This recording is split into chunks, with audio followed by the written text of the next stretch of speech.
अस्सलाम वालेकुम, मेरा नाम अनीता याकूब है और आज माइंड एंड हेल्थ सेशन में हमने एक नया टॉपिक इंट्रोड्यूस करवा रहे हैं आप लोगों को और वो है स्किज़ोफ्रेनिया से रिलेटेड। स्किज़ोफ्रेनिया जो है वो एक मेंटल इलनेस है, जहनी बीमारी है। और आज हमारे साथ हमारे बहुत अच्छे गेस्ट स्पीकर आए हैं, डॉक्टर रिजवान अली, और ये यूएसए में होते हैं, इनकी यहाँ पे वो प्रैक्टिस करते हैं। और आज हम इनके बारे में जानेंगे कि स्किज़ोफ्रेनिया जो है वो क्या है, और जानते हैं डॉक्टर साहब से।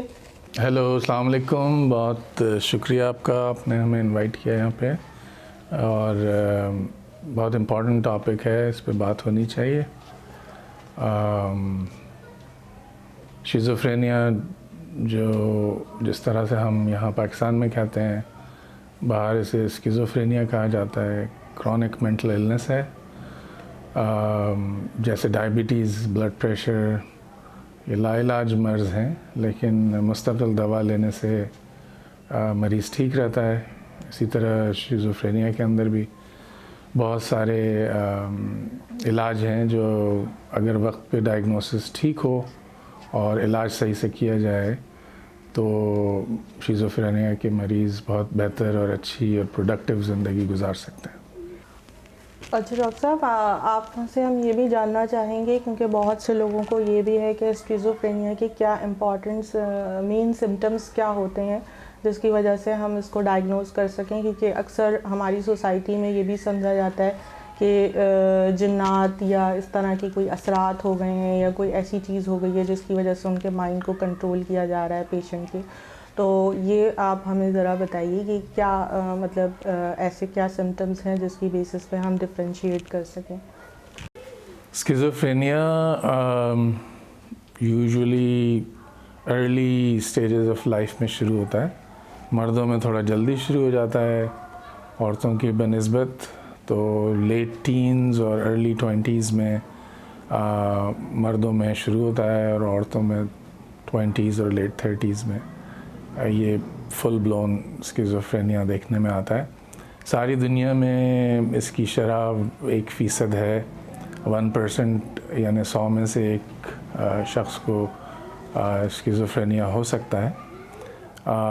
इसकी अलामात में बहुत सारे पॉजिटिव सिम्टम्स हैं, जिसमें हेलुसिनेशंस हैं, आवाज़ें आती हैं, और जो भी हमारे हवासे खमसा हैं 5, उन सब के अंदर एबनॉर्मेलिटी पैदा हो सकती है, महसूस करना, सुनना, सूंघना। तो वो अब जब आवाज़ आती है तो ये ऐसी ही बात है जैसे किसी को कोई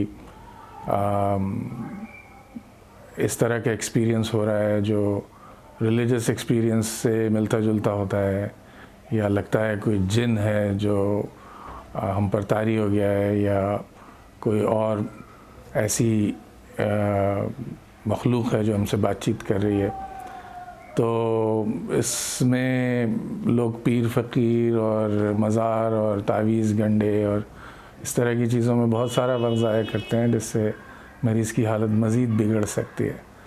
तो बेहतर यह है कि उस वक्त डॉक्टर से मशवरा किया जाए।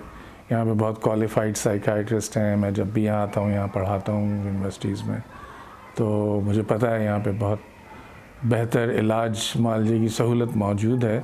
लेकिन चूँकि जहन इन दूसरी खराफात में बहुत उलझा रहता है लोगों का, इसलिए कई साल गुजर जाते हैं, उसके बाद लोग इलाज के लिए लेके आते हैं। तो ये पॉजिटिव सिम्टम्स जिसमें हेलुसिनेशंस और डिल्यूजन्स हैं, इसके अलावा नेगेटिव सिम्टम्स हैं जिसमें बात नहीं कर पाता मरीज़, और उसके अंदर एनर्जी की कमी हो जाती है, और थॉट प्रोसेस बहुत स्लो हो जाता है। तो ये सब नेगेटिव सिम्टम्स कहलाते हैं। जो तीसरा कैटेगरी है सिम्टम्स की, वो डिसऑर्गेनाइज्ड सिम्टम्स हैं, जिसमें थॉट प्रोसेस ऑर्गेनाइज नहीं होता, बताया नहीं जा सकता, मरीज़ बता नहीं पाता कि उसके ऊपर क्या गुजर रही है, और टूटे फूटे जुमले बोलता है। लेकिन ये सब अगर डायग्नोस ठीक हो तो स्किज़ोफ्रेनिया ख़ासी हद तक, अगर हम उसे कैटेगराइज करें 1/3 कैटेगरीज़ में, तो 1/3 तो 100% दवाओं से ठीक हो सकता है और लोग वापस प्रोडक्टिव ज़िंदगी गुजार सकते हैं।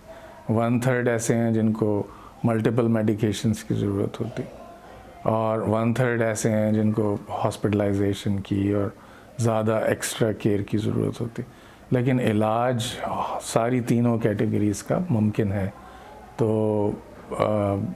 इसके लिए अर्ली डायग्नोसिस और प्रॉपर ट्रीटमेंट बहुत ज़रूरी है। डॉक्टर साहब ने जैसे बताया कि क्या क्या जो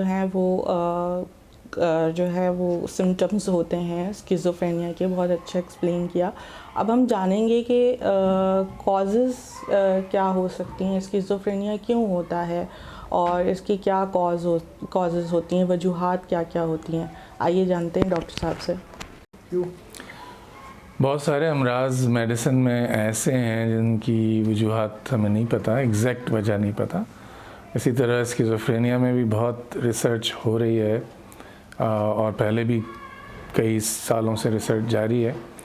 तो 2 फैक्टर्स हैं जिसके ऊपर बहुत ज़्यादा फोकस है। एक एनवायरनमेंट है जिसके अंदर बच्चा शुरू से पैदाइश से बड़े होने तक पलता है। वो अगर स्ट्रेसफुल होगा और क्राइसिस होगा और ट्रॉमा होगा उसकी ज़िंदगी में तो उसके दिमाग पे बुरा असर पड़ सकता है। और दूसरा जो बहुत इम्पॉर्टेंट फैक्टर है वो जेनेटिक्स का है। जीन्स इम्पॉर्टेंट रोल अदा करते हैं इस बीमारी में भी, वैसे ही जैसे दूसरी बीमारी में करते हैं। तो अगर जेनेटिक प्रीडिस्पोजिशन है यानी जीन्स की वजह से पहले से यानी ख़ानदान में या माँ बाप में या बहन भाइयों में ये बीमारी मौजूद है तो फिर जो नेक्स्ट जनरेशन है या उसके अंदर ये इस बीमारी का होना बहुत मुमकिन है। लेकिन अगर इन्वायरमेंट अच्छा मिले और स्ट्रेस फ्री इन्वायरमेंट हो तो वो जेनेटिक प्रीडिस्पोजिशन सामने नहीं आती, वो अंदर रहती है और अंडरलाइंग उसके और दूसरे मैनिफेस्टेशंस हो सकते हैं। लेकिन स्किज़ोफ्रेनिया बहुत मैनेजेबल होगा ऐसे लोगों में जिनको बेहतर एनवायरनमेंट मिला है। तो यही 2 फैक्टर्स हैं जिसमें से कभी एनवायरनमेंट प्रोमिनेंट हो जाता है, कभी जेनेटिक्स प्रीडोमिनेंट होता है। लेकिन कोई एग्जैक्ट कॉज कि ये खाने से स्किज़ोफ्रेनिया हो जाएगा और इस परहेज से स्किज़ोफ्रेनिया की बचत हो जाएगी, ऐसा नहीं है। एनवायरनमेंट अगर बेहतर हो और माहौल खुशगवार हो तो स्किज़ोफ्रेनिया के सिम्टम्स सामने नहीं आते। अब हम जानेंगे कि क्या पॉसिबल ट्रीटमेंट जो है वो स्किज़ोफ्रेनिया का होता है, क्योंकि बहुत से लोग ये बात नहीं जानते कि स्किज़ोफ्रेनिया को किस तरह से मैनेज करें। और वो बहुत सा टाइम, जैसे डॉक्टर साहब ने बताया कि वो बहुत सारी ऐसी चीज़ें करने लग जाते हैं जो गैर ज़रूरी हों, जैसे मज़ार पे जाना और मतलब और दूसरे अमलियात वगैरह करना, इसमें लग जाते हैं और अपना टाइम ज़ाया करते हैं और पेशेंट की हालत और बिगड़ती जाती है। तो हम जानते हैं कि क्या पॉसिबल ट्रीटमेंट होना चाहिए पेशेंट के लिए जिससे वो बेहतर फील कर सके। आइए जानते हैं डॉक्टर साहब से। तो साइकाइट्री में आपने सुना होगा bio psycho social treatment plan बनता है। तो उसकी बाकी अमराज में शायद इतनी अहमियत ना हो जितनी स्किज़ोफ्रेनिया में है। तो बायो का मतलब बायोलॉजिकल ट्रीटमेंट जिसमें दवाइयाँ हैं।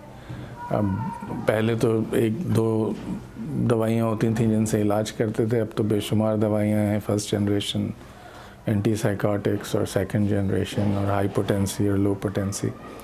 तो उसकी बहुत सारी चीज़ें हैं जो डॉक्टर अपने जहन में रखते हैं जब प्रिस्क्राइब करते हैं। तो दवाइयाँ मौजूद हैं। सबसे पहले तो अगर डायग्नोसिस ठीक हो तो एंटीसाइकोटिक मेडिकेशंस की बहुत ही इम्पोर्टेंस है और सबसे पहले उनको इस्तेमाल किया जाता है। फिर साइकोलॉजिकल ट्रीटमेंट जो है उसमें थेरेपी है, जिसमें कॉग्निटिव बिहेवियरल थेरेपी है, सपोर्टिव थेरेपी है, एजुकेशनल थेरेपी है। बहुत इम्पॉर्टेंट है कि फैमिली को एजुकेट किया जाए और उनको वो रिसोर्सेज दिए जाएं जिसके ज़रिए उनकी अपनी भी तालीम हो और पता चले। कैजुअली हम बात करते हैं मेंटल इलनेस की, हर तरह की मेंटल इलनेस अगर इंक्लूड कर ली जाए तो ऑलमोस्ट 30% पॉपुलेशन जो है वो मेंटल इलनेस से गुज़रती है, जिसमें एंजाइटी सबसे ऊपर है, डिप्रेशन उसके बाद है, लेकिन और दूसरी सब्सटेंस अब्यूज़ जिसमें अल्कोहल वगैरह शामिल है। तो शिज़ोफ्रेनिया बहुत ही नीचे आता है 1%। लेकिन अगर किसी एक शख्स को भी फैमिली के ये आर्ज़ा लाहक हो तो सारी फैमिली डिस्टर्ब हो जाती है और सारा जो केमिस्ट्री है वो तितर बितर हो जाती। तो इसलिए फैमिली की एजुकेशन बहुत इम्पॉर्टेंट। तो ये साइकोलॉजिकल ट्रीटमेंट हुआ, इसके बाद वो सोशल एस्पेक्ट है जिसके अंदर रिहैबिलिटेशन है और पेशेंट को दोबारा से वर्क फोर्स की तरफ लेके आना है, क्योंकि अर्ली स्टेजेस में होता है लाइफ के, इसलिए एजुकेशन भी मुतासर होती है, ट्रेनिंग भी मुतासर होती है।